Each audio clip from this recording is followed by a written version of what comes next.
Hey everyone, welcome to Broadband News. There are over 2,400 voice service providers that could have their voice traffic blocked because they don't have a complete listing in the Robocall Mitigation Database. I'll be right back with more.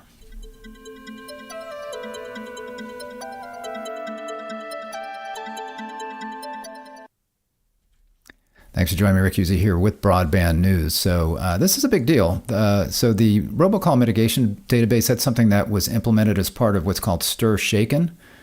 In the description of this video, I've got links to what I'm going to be talking about today, including a video that I did back in 2020 with Rebecca Johnson, I think it is, from Numerical, where she's kind of an expert in this. So she talked about Stir Shaken at that point. That was before everything was implemented. So it's a really good video. It's like kind of a primer on Stir Shaken. But Stir Shaken is basically implementing the technology and processes to make sure that calls are attested throughout the call process. As the voice traffic transmits from provider to provider, we want to make sure that caller ID is tracked so that we don't have people spoofing caller ID, and it's supposed to reduce that kind of caller ID spoofing as well as robocall mitigation.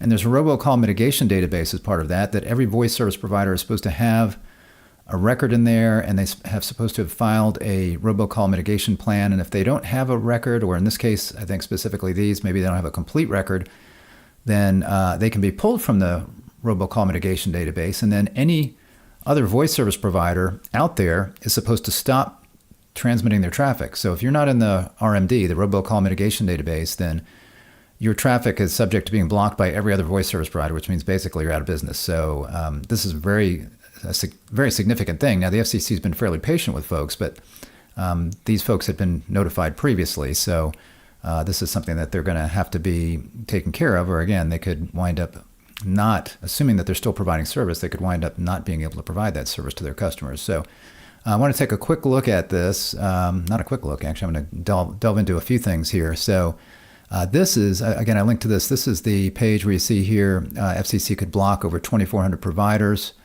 And there's the news release, which we'll look at. And I'm also going to look at the order about this that talks about it. So the news release, you see here that this could mean removal from the database, which means other providers will be prohibited from accepting call traffic from these providers. Also today it says, and this was 2 days ago, FCC Chairwoman Jessica Rosenworcel proposed new rules to further tighten filing requirements for the Robocall Mitigation Database to better ensure widespread compliance and heightened awareness of provider responsibilities to protect consumers. All voice service providers must file certification in the Robocall Mitigation Database to demonstrate their level of Stir Shaken implementation, describe their robocall mitigation plans, and provide other required information the Commission uses to monitor compliance with our rules, or their rules, obviously.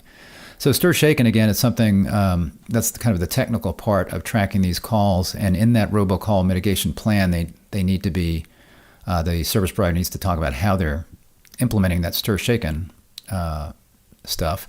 Now, this applies to facilities-based voice providers, but also any other voice provider, anybody who's selling voice service. So even if you are not even if you're not a facilities-based voice service provider, if you are providing services through a wholesaler, for example, you can get voice services through us. We provide, and I have a link to that in the description as well.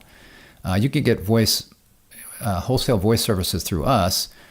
All of the technology is handled for you. You don't have a switch. You don't have to worry about E911. You don't have to worry about phone numbers, getting phone numbers, porting phone numbers. All that stuff's handled for you. All you do is basically resell the service.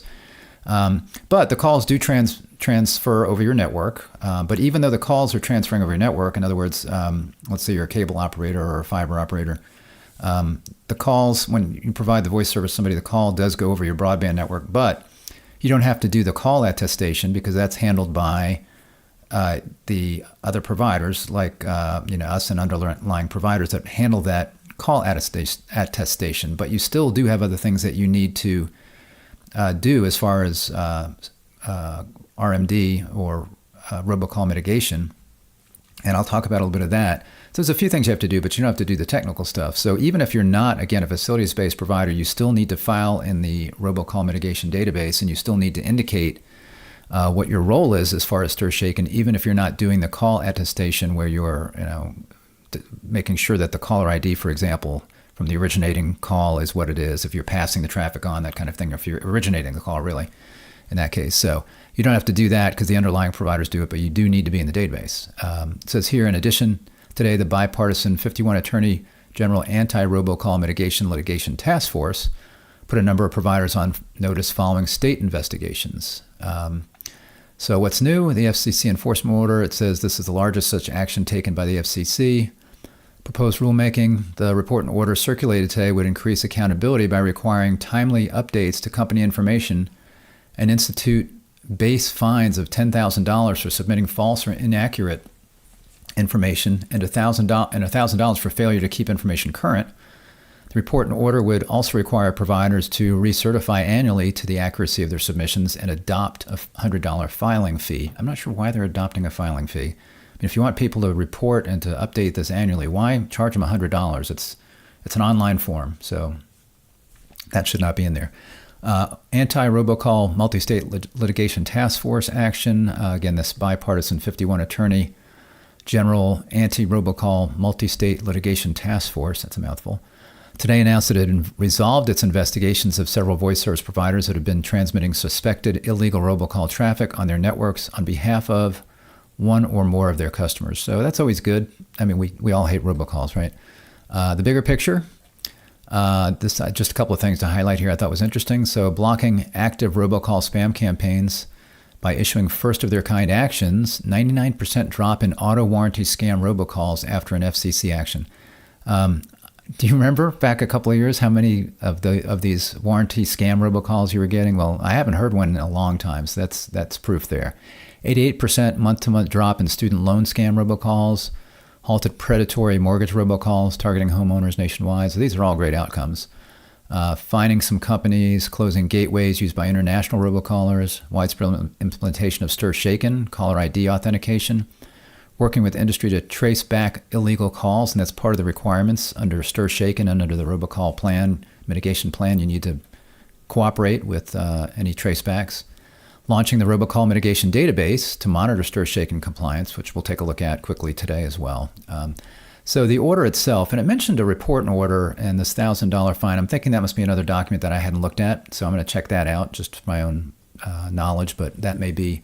And if I can find it, I'll post it in the description as well. But this is the order as far as these 2,411 providers that could be not having their traffic routed here shortly if they don't do something about this. So you see here, by this order, the Enforcement Bureau at the FCC directs the companies named in Appendix A to cure deficiencies in each company's Robocall Mitigation Database certification and notify the Bureau that the deficiencies have been cured, or to file a response explaining why the Bureau should not remove the company's certification from the RMD. Each company's RMD certification is deficient because A, a robocall mitigation plan was not provided, or the plan lacks newly required information, and B, the certification lacks newly required information.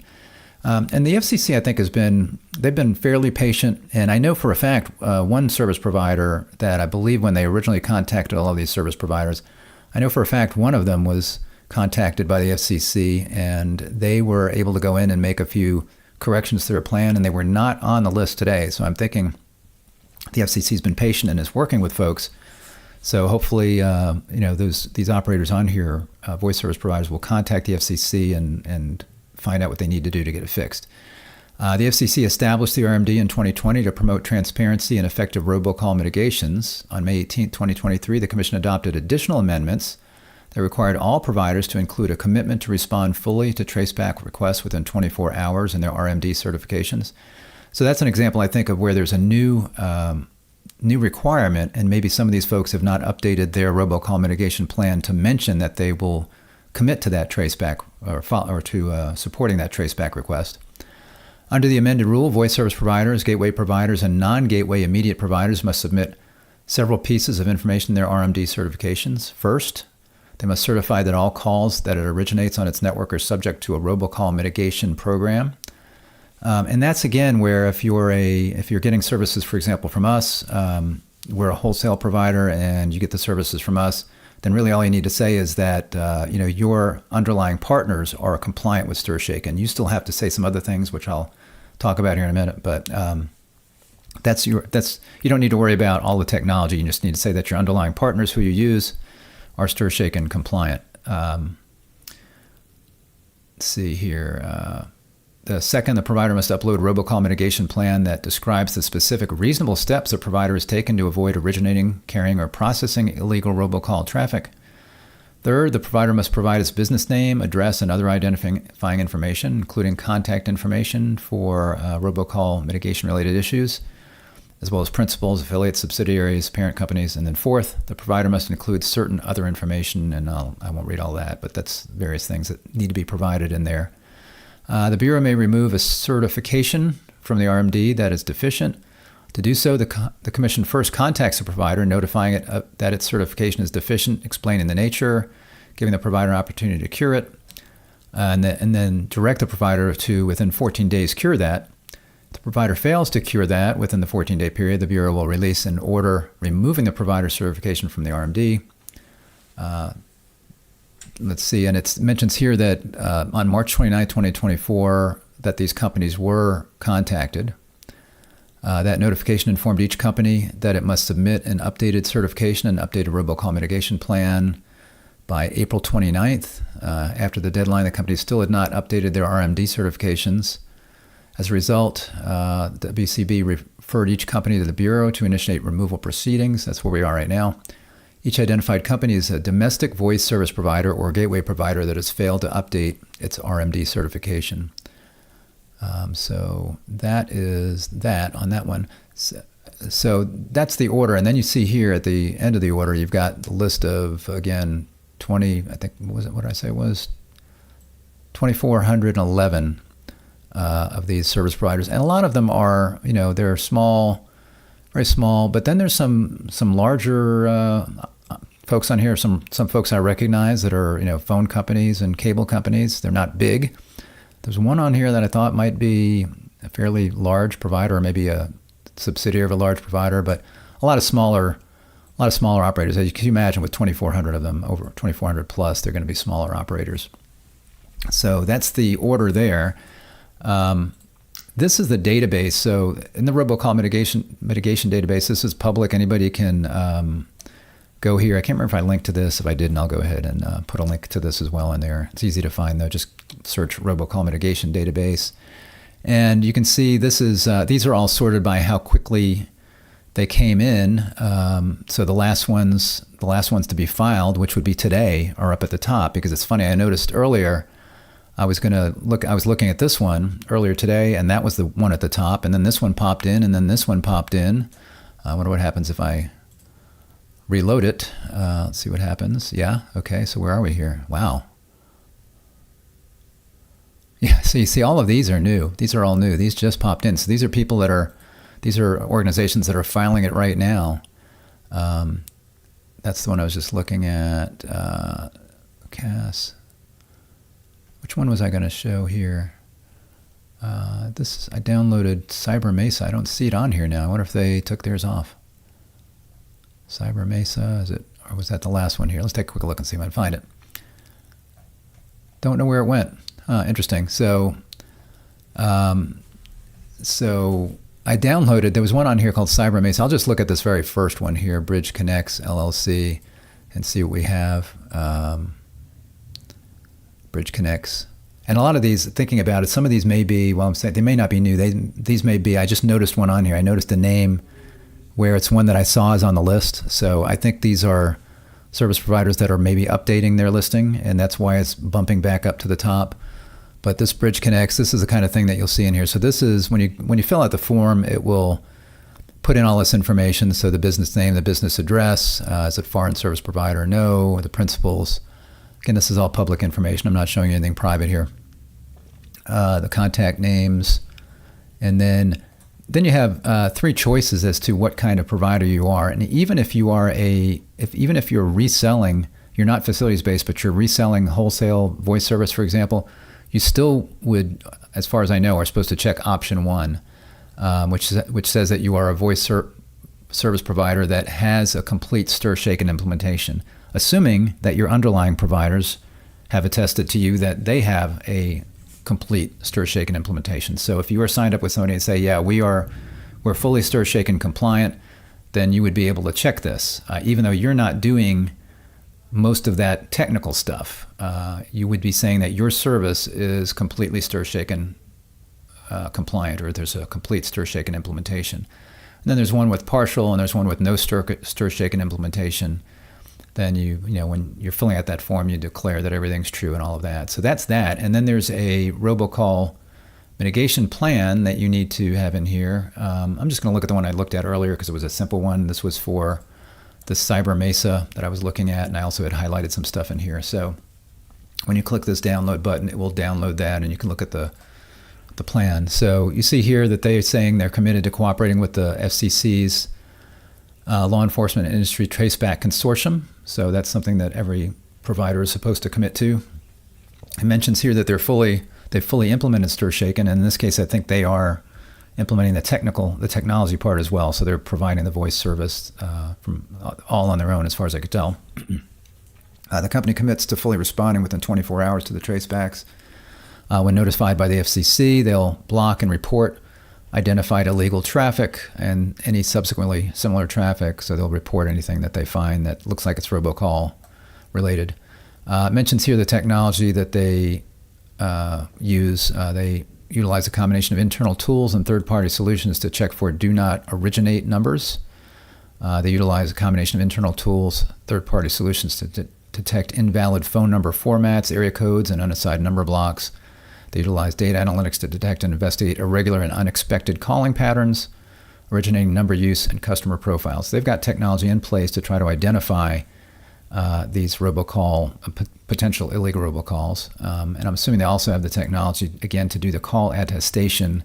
And that basically means, again, that each service provider that's part of the chain of these phone calls is supposed to certify that the customer basically and the phone number go together, that it can't be spoofed. And part of that for any service provider, and this would go for service providers that are, let's say, working with a wholesale provider where you're not doing any of the actual call attestation, part of that is know your customer, and we'll see that's mentioned in here as well. It says all new customers are verified with a combination of electronic and manual verification systems, credit reviews, references from trusted industry members, and previous experiences with customer executives and employees. So you see this here. The company uses data systems for analytics and reviews to identify illegal robocalling in addition to know your customer requirement to access the company's network. So all that means is that if you are a voice service provider, let's say you're a cable provider or a fiber operator, when you sign somebody up to voice service, they want to know, the FCC wants to know that you know who that customer is, that you're trying to do some due diligence to make sure that they're not going to set up an illegal robocall operation. That's basically what that's saying. So you know your customer, you want to attest to that.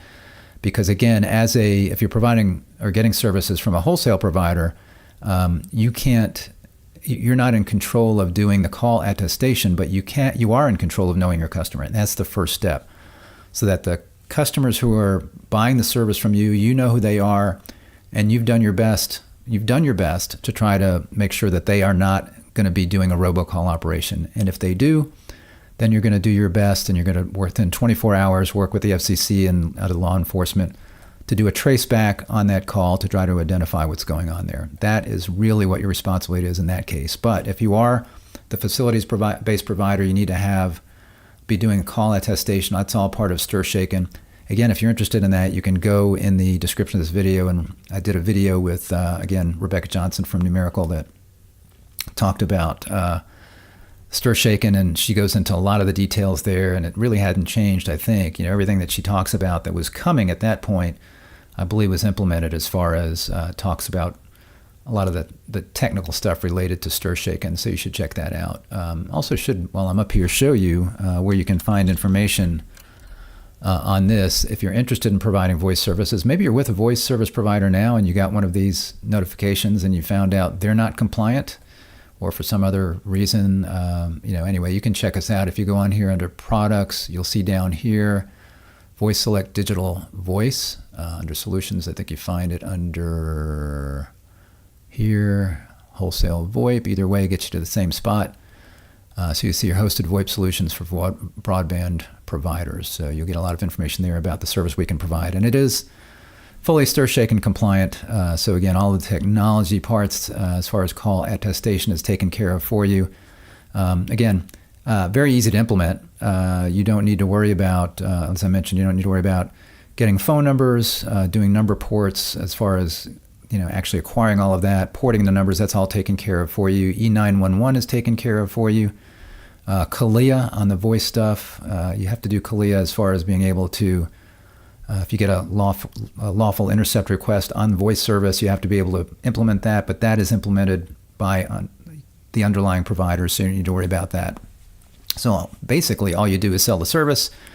You can provide them the equipment on their end. That could be, if it's a cable account, it could be a EMTA. It's a cable modem with a MTA embedded in it that does voice service, or it could be a separate ATA. If you're providing fiber service, maybe a separate ATA that's connected to that to provide the voice service. So if you're not offering VoIP, it is great business, especially for commercial. So we can offer residential VoIP. All your residential customers, you can give access to that, but also commercial voice. You see here business text messaging, residential voice, commercial VoIP, full feature list there that you can check out. So that can provide a lot of extra revenue for you and a really valuable service to your customers. Again, especially for business customers, it's a great option for you to be able to offer.